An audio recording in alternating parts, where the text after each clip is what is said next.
If you are feeling overwhelmed by marketing, you're trying to create a system, but your system keeps changing, or you're trying to do all of the things, but it's not getting you the results that you want, this episode is for you.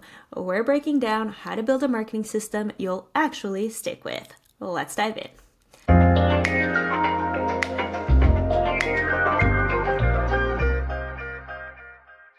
For me, marketing feels the hardest, and this is coming from somebody who does it for other businesses all the time. It feels the hardest when I'm trying to do too much at once. When I'm trying to launch without preparing my launch ahead of time, when I'm trying to be on multiple social media platforms, even though I know social media tires me out, when I'm trying to start a blog, even though I don't have time to start a blog, that's when I get super overwhelmed because I'm setting these really high, lofty goals. And by setting all of these really high, lofty goals, I end up not being able to really hone in on what's actually working and do those one or two things really, really well. And so if you listen to this podcast regularly, you know that I have been simplifying my business and I'm continuing to simplify my business, and simplifying my marketing has been a huge, huge part of that, to be able to find something sustainable, something that I can actually keep up with, especially when I get really busy with client work, because there are seasons where I am super busy with client work and I just don't have the time to write a bunch of copy for myself, show up everywhere for myself. And so when you're looking at your own business and you're thinking about simplifying, knowing that it's not a one-time decision, you're not just like, check, I did it, I simplified. It is something that you have to continuously do over and over again, especially in a busy season. You might have to reevaluate your system.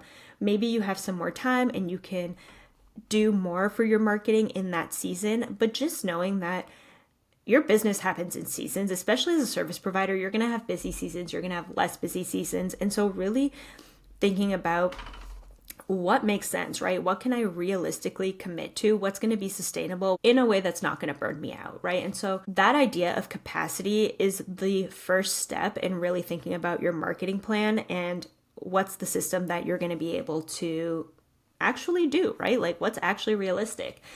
And it's hard to do because I have to check myself. I am somebody who gets super excited. I look at my business and I see like 10 different areas that I would like to improve, but also recognizing I am just me. It is only me. And if I want to improve all of these things, I have to do one at a time, right? Like I have to pick which hill am I climbing and let me finish that hill before I go on to another hill. Because doing one thing really well is going to be way better than doing 20 things half-assed and not actually finishing any of them. So before I actually get into what do you actually need for your marketing, really thinking about that, your capacity, what season are you in right now? How much time do you actually have to devote? And so when you're actually thinking about your marketing plan and creating your content system and the way that you communicate with people, pausing first and seeing what is my capacity? Does this make sense for me right now? Can I add something on? Should I take something off? That's going to be your first step. Thinking about consistency. It is not about being everywhere at once. It is not about posting on social media every day. It is not about emailing every day. It is about positioning yourself as an expert in front of the right people at the right times. And so there's a few things that need to happen for this to happen. One, you do have to show up, right? But you don't have to stretch yourself so thin that you resent showing up. You can show up in a way that feels authentic to you and to your audience. Not saying like you can go hide and sales will magically come to you. They won't. You have to do the work, but you don't have to overdo the work. Your marketing's job is to position your services as the right choice for your ideal clients, right? And so how do you do that? You really need three things when it comes to marketing, right? Visibility, nurture, sales. It's super simple. People make it out to be super complicated. It is not that complicated. As long as one, visibility, you are getting in front of new people. There are a bunch of different ways you can do this. That's step one, right? Step two is nurture. How are you building trust with these people? How are you showing them that, hey, you're an expert in what you do. You understand why you're doing what you're doing. You are able to help solve a problem that they actually have, not a made up problem, a problem that they actually have. And then are you actually selling? Are you having sales conversations with people? I think sometimes people spend so much time on the visibility and the nurturing that they forget the sales piece, and you have to actually talk to people. I know as an introvert with a lot of social anxiety, talking to people sometimes sucks, but it is an important part of business. And so when you're thinking about your marketing and creating something sustainable, really thinking about, are you doing those three pieces? And it's not to say you have to do those three pieces every single day or every single week. For me, I go through seasons, right? I did a lot of visibility work last year. I did a lot of collaborations and bundles and summits, and I grew my email list a lot. That was a big goal. And so moving into this year, I really want to move into a nurturing period where I am building trust with my people, really getting to know some of the people that joined my email list. And not to say like I stopped visibility completely, like I'm still working on it in the background, but my focus is a little bit different, right? And then when I'm ready to launch my offer again, when I'm ready to go into a campaign, my focus will change again. I will focus more on sales. And they kind of repeat themselves in cycles. You don't have to structure it in that way. You can just be like every month, hey, I'm going to do a visibility. I'm going to do some nurturing. I'm going to do some sales. It looks different in every single business. There are, hundreds of ways that you could do all of these things. It's really finding a balance, seeing where your audience is at, seeing where you're at with your capacity, and thinking about what are your strengths, right? How can you play to those strengths? Like for me, I love teaching, right? Like I love facilitating. I have been out of the classroom for 4 years, but facilitating, teaching, leading groups, like seeing people get excited about something, get results, like that is what lights me up. I love sense making. I love being in a group where people come to a shared understanding, where they're pushing each other's thinking.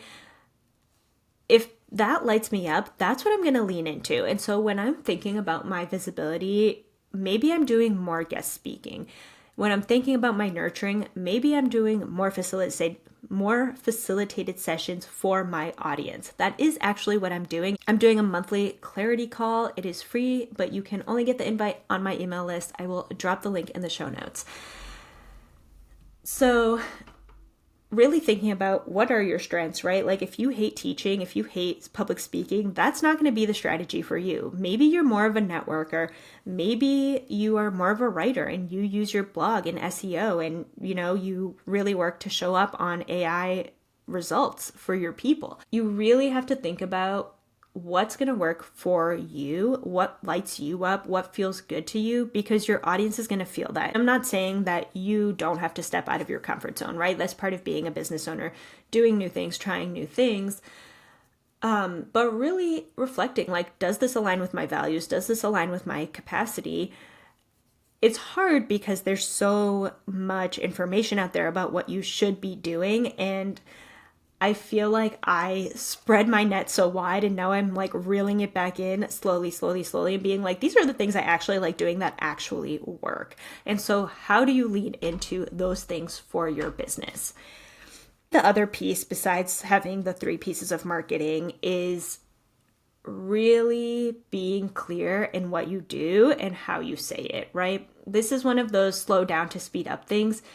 You have to be clear on your value and how you help people. Knowing your unique value proposition, knowing exactly what you do, how you solve problems for people, the value that you add for them, that's going to give you more momentum than showing up everywhere and not being clear about what you do or how you help. And so really being clear, what do you do? Who are you helping? How are you helping them, right? What is the value? And when I say that, not just listing what you do, connect the dots for them. How does what you do help solve that problem? And really breaking it down. That's something that I see with people's messaging. Like, it's hard to articulate that because you're so close to it and you feel like other people can see really clearly, but sometimes you really do have to break it down for people. So really thinking about that messaging and really positioning yourself as the expert, that's going to go further than trying to be in all the places at once, especially like when you get busy. The thing is, your marketing is only going to work for you if you are actually implementing a system, right? And you can always change the system if it's not working. You can always change your messaging if it's not working. But really taking that action is what's going to be important, even if it's not all of the time. Like, intentional strategic action is going to take you further than random trying to do it all action. One of the reasons I stay away from, how much to post or how frequently to post is people have different business goals. People have different capacity. People have kids. People have mental health issues. People have, parents they're caring for. There's a lot of stuff, especially in this current political climate and timeline, that is going on that people might not be able to dedicate the same amount that I have, or they might be able to dedicate more time and space than I have. And so it is really like finding what works for you. For me, starting a blog has been on my dreams list for, years at this point. And I was thinking 2026 was going to be the year. And what I realized, I will tell you how I realized it. I'm in a Slack community and I posted in there and I was like, here's all the things that I want to do next year. And they were like, this is way too much, Stacy. Reel it back in. Reel it back in. It's too much. And so I really had to pause and be like, okay, they're right. I don't actually have the capacity to do all of these things. Like, I always think I have more capacity than I actually do. And really thinking about, okay, writing my book is a main priority for me in 2026. And so for me to write my book, I'm probably not going to have time to write my blog as well. And understanding that, like, hey, I don't actually need my blog. Like, I have visibility in other places. I have my email list for nurturing. I do the sales thing. Writing a blog for more visibility doesn't make sense in this current season, right? And actually, like, I had to restructure and simplify to allow time in my schedule to actually write that book. So as of right now, Fridays are my book writing days. I am not working on my business on Fridays. I am intentionally working on my book on Fridays. So I had to really put that time into my schedule. It also meant that, hey, I'm not starting my blog. It also meant that last year I got off of Instagram, and that was a huge, huge time saver for me. And because I got off Instagram and really shifted my strategy, that was what really gave me the time and space to be like, hey, I don't actually need to work on Fridays. I can actually just work on my book. So when you're thinking about your marketing and your business strategy, just understanding what is your capacity, what can you realistically do? Am I getting those visibility, sales, and nurturing pieces in? Am I doing something that plays to my strengths, that makes sense for my season of life? And those are just some things to think about. So if you are feeling overwhelmed, if you are trying to systematize it and it's not working, if you are trying to do too much, simplify, please. Take a beat, see what's working, see what's not working, because part of building a marketing system that you actually will stick with is learning how to communicate clearly and then understanding your capacity before you actually take any action. So it's not just what you're selling and how you're positioning yourself. It is about where are you spending your time and energy. And if you want support simplifying your marketing, getting clear on your message, or creating a rhythm that fits your life, there's a couple ways we can do that together. Copy Classroom is where we work through messaging, strategy, and copy so you can build a system that you can maintain. And Studio is where I do that work with you one-on-one so you are not doing it all yourself. So if you are feeling overwhelmed and want help figuring out what to focus on next, you can book a call with me on the website, stacybragacopy.com, to talk it through. Thank you so much for listening. Don't forget to leave a review and share with a business friend if this was helpful. And until next time.